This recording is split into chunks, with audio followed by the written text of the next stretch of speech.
Primeiro, boa tarde a todos vocês. Queria agradecer ao Raul pelo gentil convite. Para mim é uma honra estar aqui hoje conversando sobre a atuação do TCU nessa quadra nacional dificílima, uma crise fiscal sem precedentes.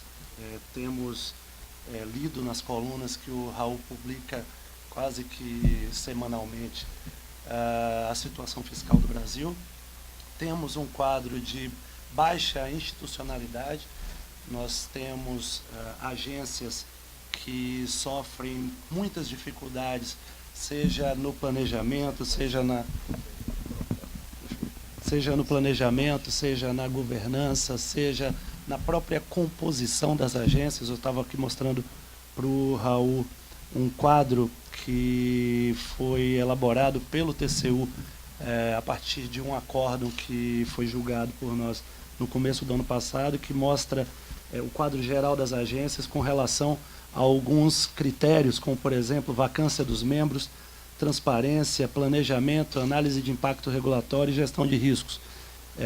Eu vou deixar para apresentar essa tabela na segunda intervenção que eu vou fazer, mas apenas para falar de gestão de riscos: a NTT, ANTAC, ANP, Anatel, ANAC e ANEEL, nesse quadro, inexistente qualquer planejamento, qualquer trabalho de gestão de risco. Então não precisamos falar muita coisa para mostrar a situação que o Brasil vive hoje. Vivemos uma necessidade dramática de investimentos em infraestrutura. Ao mesmo tempo, temos esse quadro de déficit fiscal que, apesar desse soluço que a economia vem tendo nos últimos dias, nas últimas semanas pelo menos, ainda não há motivos para comemorar. Nós temos ainda que esperar um pouco para ver se é um movimento sólido, se é um movimento que vai se manter ao longo do tempo, ou se vai ser só mais um voozinho de galinha.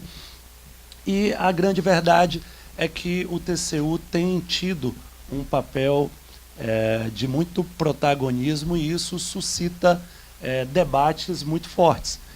Será que o TCU está extrapolando? Será que o TCU deveria ter uma autocontenção algo mais forte? Claro que, para quem integra o TCU, e eu estou falando isso até como porta-voz dos outros ministros e dos auditores do tribunal, ninguém age imaginando que está a extrapolar. Claro que, na medida em que elaboramos as nossas auditorias, as nossas fiscalizações, supomos que estamos agindo dentro dos marcos constitucionais e legais.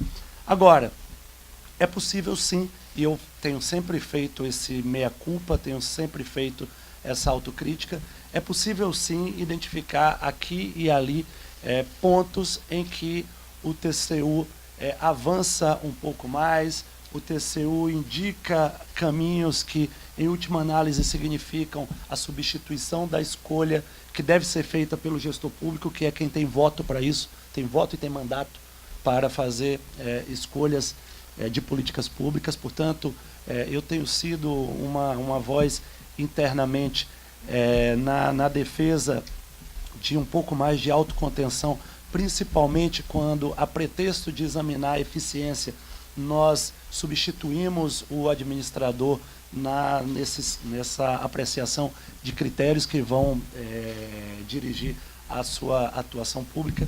E, portanto, é preciso que, aqui num fórum como esse, que nós temos especialistas e nós temos um auditório tão qualificado, é preciso ter sinceridade para tratar esses assuntos. Eu não posso deixar de dizer que, por mais que nós esperemos do TCU uma atitude mais colaborativa, uma atitude mais construtiva, é preciso dizer que o papel de auditor não é construir. O papel de auditor é identificar os problemas e determinar as medidas corretivas.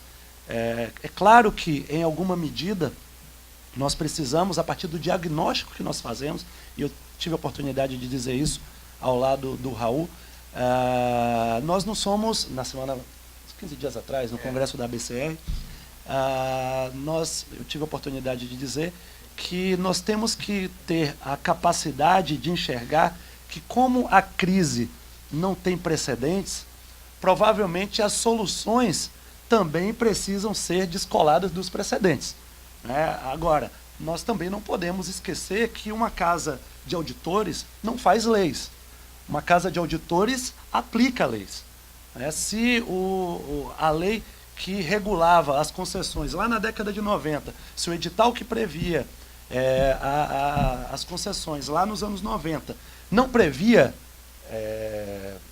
prorrogação, como é que uma casa de auditores que não edita normas, que não edita leis, vai permitir que se faça uma prorrogação? Então, Raul, é claro que nós reconhecemos as dificuldades do momento presente, é claro que nós sabemos que é preciso olhar para esse cenário todo com um pouco de parcimônia e muito de criatividade. Eu sou um daqueles que, e você é testemunha disso, procuro fazer isso. Agora, nós temos nossos limites também. Não é porque o nosso limite, em última análise, é a legalidade. É claro que nós podemos, sim, buscar soluções que tendam à eficiência, que persigam a eficiência. Agora, nós não podemos também rasgar a legislação. Vocês imaginem que nos anos 90, quando foi feita a primeira rodada de concessões, nós simplesmente concedemos rodovias, concedemos diversos empreendimentos sem muitas obrigações. Aí agora nós estamos diante de contratos absolutamente incompatíveis com a realidade do Brasil, porque essas rodovias precisam de investimentos, precisam de duplicação, precisam de construção de pontes, enfim. E o contrato não previa, nem o edital, nem o contrato previa prorrogação. Como é que o tribunal vai, num momento como esse, permitir que seja feita uma modificação?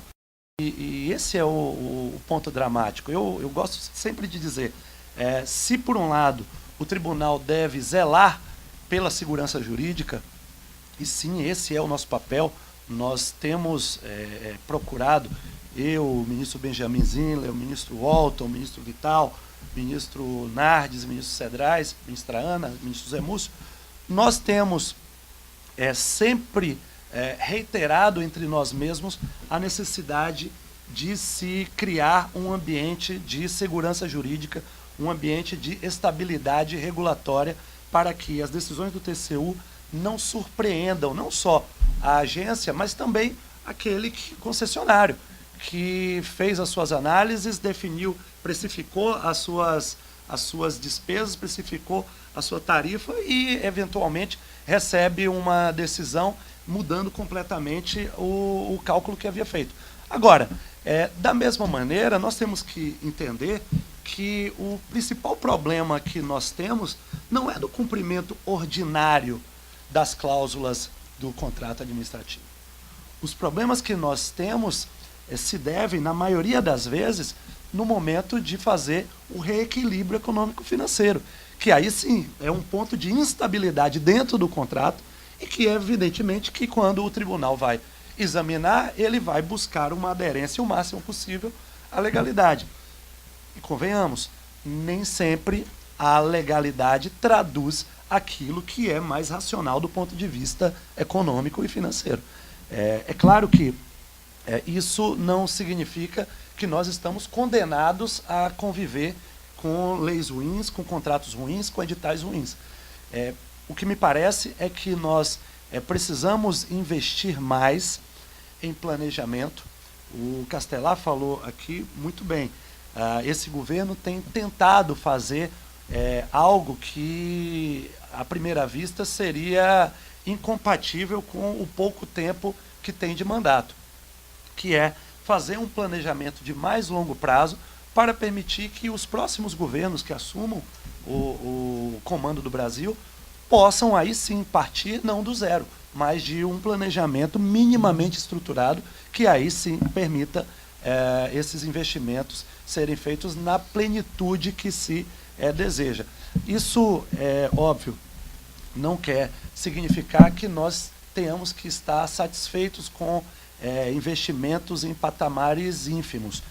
Existem, sim, alguns investimentos que nós sabemos estão sendo retidos, estão sendo administrados, porque existe um ambiente de insegurança jurídica. Os concessionários, muitas vezes, não sabem ainda quais serão as regras que vão disciplinar a sua atuação nos próximos anos, se terão ou não direito a uma prorrogação, não sabem se terão ou não direito a um reequilíbrio econômico-financeiro, mas a grande verdade é que nós precisávamos, primeiro, partir da legalidade. Se a lei, o edital, o contrato não prevê em determinadas cláusulas, o que eu tenho dito aos interlocutores com quem tenho a oportunidade de conversar? É preciso se fazer uma mudança na lei, é preciso se criar uma exceção na lei. O governo edita medida provisória para tudo, não é? Inclusive para prejudicar. Por que não editar uma medida provisória contendo uma série de aperfeiçoamentos regulatórios para trazer mais segurança jurídica a esses contratos que já existem? Agora, não se pode esquecer, e aí eu insisto muito, porque li ontem no jornal Valor uma matéria que fala estudo mostra que o país está em recuperação cíclica. E é verdade, tudo que está ali é verdade, a declaração do Raul. O tribunal tem sido um protagonista hipertrofiado. Agora, por que o tribunal tem agido dessa maneira?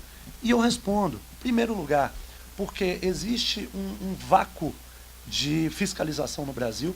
Isso significa que o TCU é quem deve fazer ordinariamente essa tarefa? Não, mas é preciso que alguém vele pelo interesse público na ausência de uma atuação mais incisiva das agências.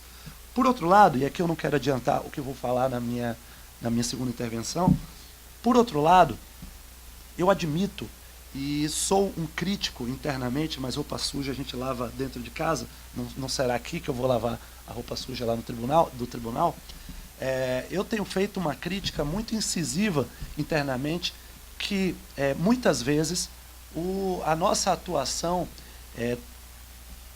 causa uma certa, o que o Raul tem chamado de apagão decisório no Brasil, e eu tenho chamado de infantilização da administração pública no Brasil.